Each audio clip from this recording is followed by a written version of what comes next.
Hello guys, আসসালামু আলাইকুম। আজকে আপনাদেরকে অনেক মজার এবং সুস্বাদু একটি খাবার রান্না করে দেখাবো। সেটি হলো গরুর মাংসের বিরিয়ানি। তার জন্য আমরা প্রথমে নিয়ে নিব একটি কড়াই।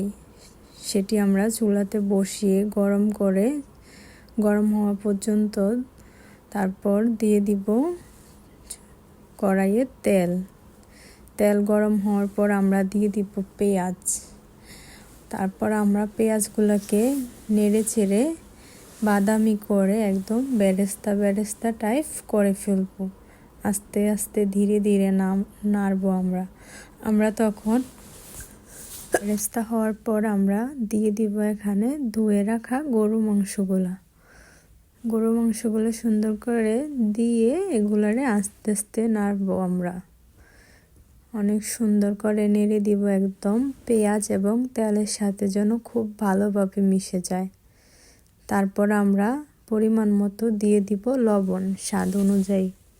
তারপর লবণ দিয়ে আমরা আবার নাড়ব, নেড়ে চেড়ে একটু ব্রাউন কালার হওয়া পর্যন্ত নাড়তে থাকব। নেড়ে আমরা দিয়ে দিব এখানে রসুন এবং আদা বাটা, এগুলা দিয়ে আমরা নাড়বো আবার। তারপর আমরা দিয়ে দিব ধনিয়া গুঁড়া দেওয়ার পর আমরা দিয়ে দিব জিরে গুঁড়া। তারপর এগুলা দিয়ে আমরা নাড়বো, নেড়ে চেড়ে তারপর আমরা দিয়ে দিব এখানে প্যাকেটের বিরিয়ানি মশলা, রাঁধুনি বিরিয়ানি মশলাটা আমি এখানে ইউজ করেছি। আপনারা চাইলে যে কোনো ব্র্যান্ডের বিরিয়ানি মশলা ইউজ করতে পারেন। দেখেন মাংসটা একটু কেমন কালার হয়ে এসেছে। তারপর আমরা ঢাকনা দিয়ে দিব। ঢাকনাটা তুলে কিছুক্ষণ রেখে ঢাকনাটা তুলে আমরা দিয়ে দিব টক দই দিয়ে নেড়ে আবার ঢাকনা দিয়ে দিয়েছিলাম। তারপর উঠাইয়া এগুলোকে মাংসটা সিদ্ধ হওয়ার পর মোটামুটি তুলে নিব তেল থেকে। ওই তেলে আমরা দিয়ে দিব আবার ধুয়ে রাখা পোলাও চালের সাথে দিয়ে দিব কাঁচামরিচ, একটু নেড়ে চেড়ে ভেজে তারপর আমরা দিয়ে দিব ওই যে ভেজে রাখা মাংসগুলা।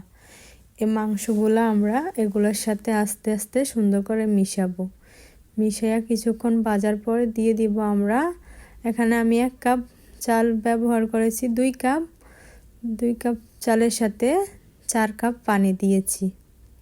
তারপর দিয়ে সুন্দর করে ডেকে দিয়েছি। ডেকে দেওয়ার ঠিক 10 মিনিট পর আমি নিচে আরেকটা কড়াই দিয়ে দিয়েছিলাম। তারপর এগুলার একটু পর নেড়ে চেড়ে তারপরে সুন্দর আমার বিরিয়ানি হয়ে গেছে। দেখেন কত সুন্দর আমার বিরিয়ানিটা হয়েছে, আর খেতে অনেক সুস্বাদু লেগেছে। এটার সাথে আমি সালাদ কেটে নিয়েছিলাম।